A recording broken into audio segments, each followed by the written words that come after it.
Veronica Osei was mid-answer when her phone buzzed on the podium. It was a Tuesday in September, and the Family Feud taping had been running for 37 minutes, and the phones of contestants are supposed to be in the green room, and Veronica's phone should not have been on the podium, and the stage manager had already noticed it and was deciding whether to address it when it buzzed a second time, and the screen lit up. Steve Harvey, standing 9 feet away, had better than average eyesight, and had been watching the Osei family with the particular attention he gives families whose casting file he has actually read.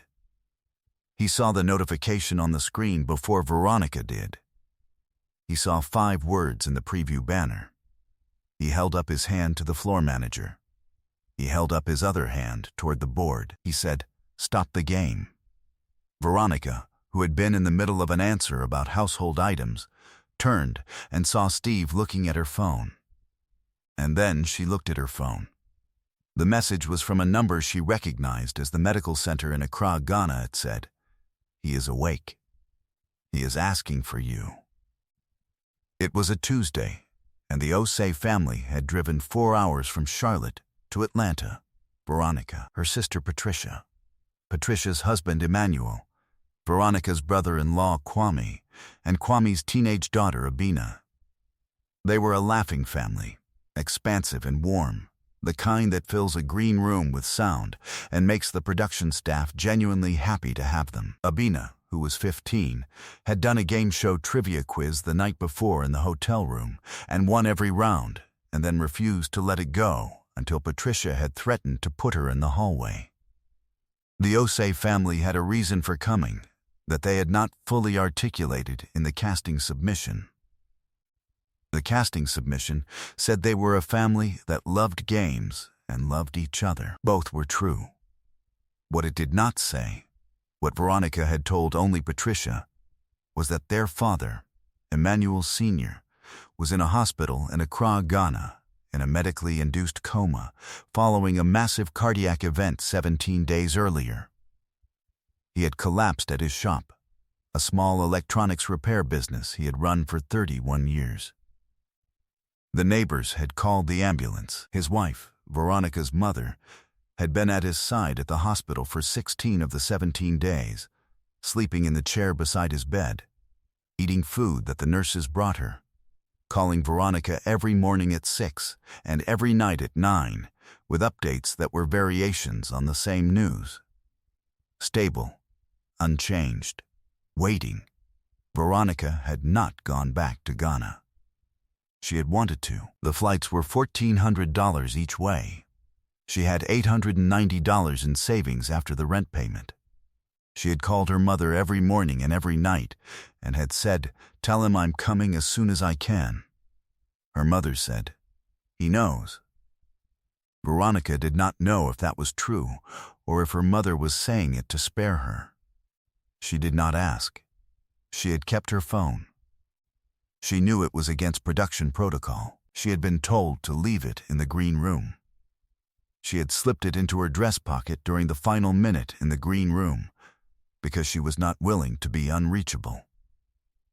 This was not a rational decision.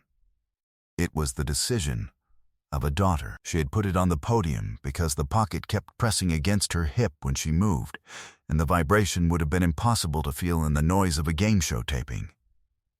She had set it face down. She had told herself she would feel it buzz.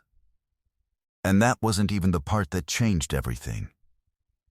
When Steve Harvey said stop the game, Veronica turned from the board and saw him looking at her phone. Her first feeling was a flash of professional embarrassment. Her second feeling arrived a half-second later because she looked at the screen and saw the message. The message from the Corlebu Teaching Hospital in Accra. 5 words. He is asking for you. Veronica Osei put both hands on the podium. She lowered her head. Patricia, standing 2 spots to her left, saw her sister's posture change and crossed the distance between them in 3 steps. "What?" Patricia said.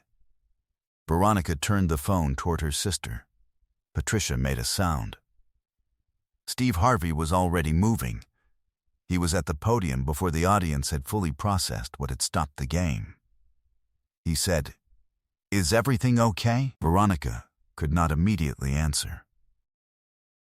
She held the phone with both hands, and her face was doing several things at once.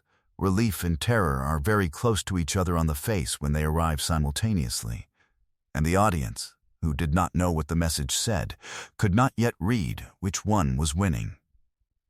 Steve Harvey gently said, "Can I ask what happened?" Veronica handed him the phone. He read the message. He lowered the phone. He pressed his fist to his mouth for a moment.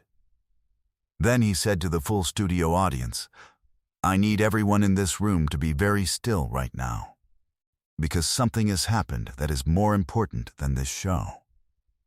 He said it simply. He said it as a fact. He turned to Veronica and said, "Your father, is he in the hospital?" Veronica said yes.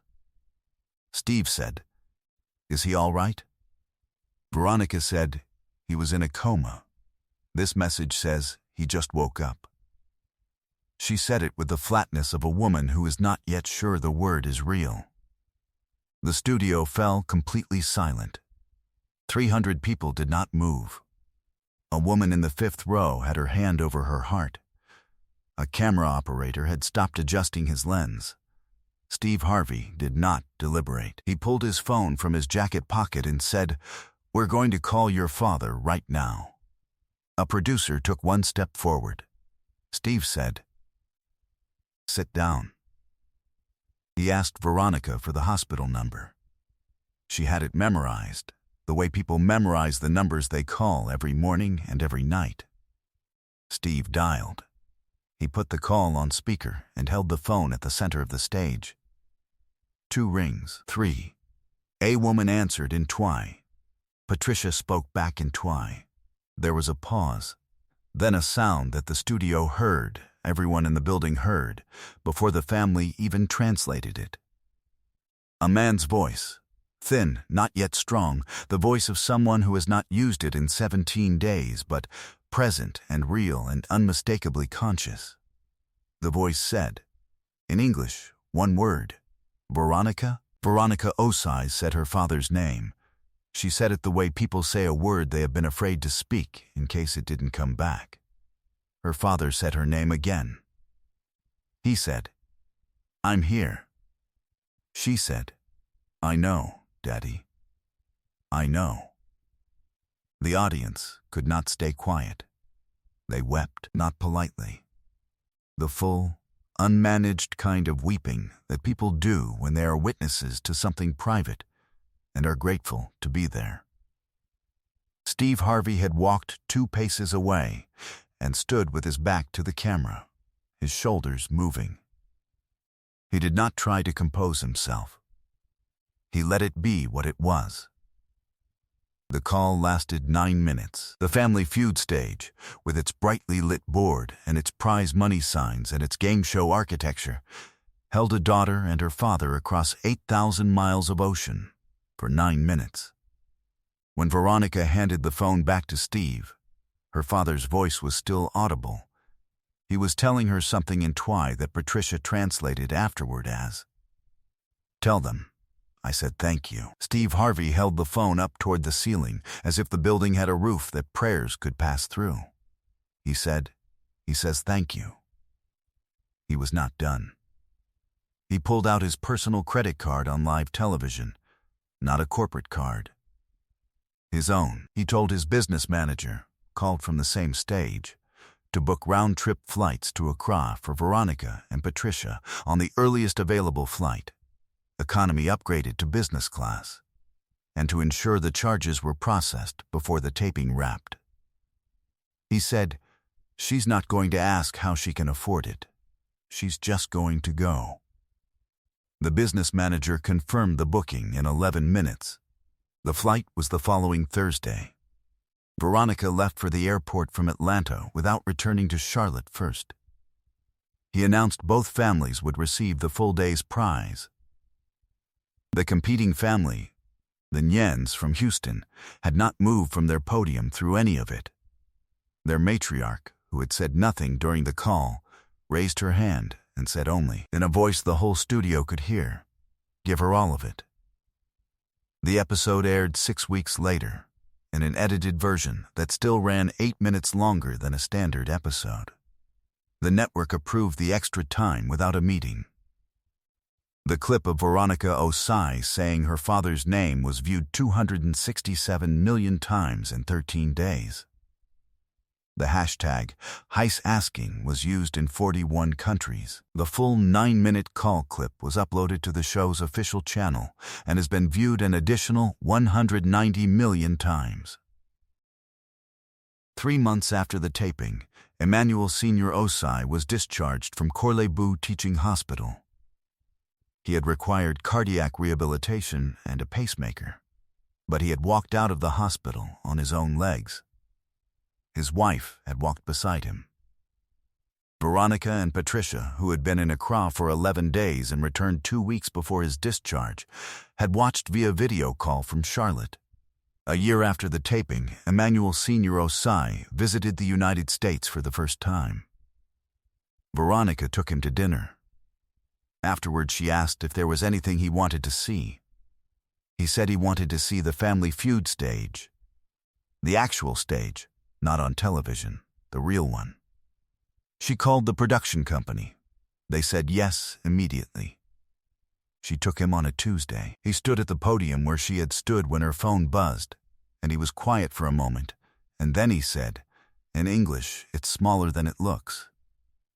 She laughed. He laughed. Then he said, "Thank you for not turning the phone off." She said, "I couldn't."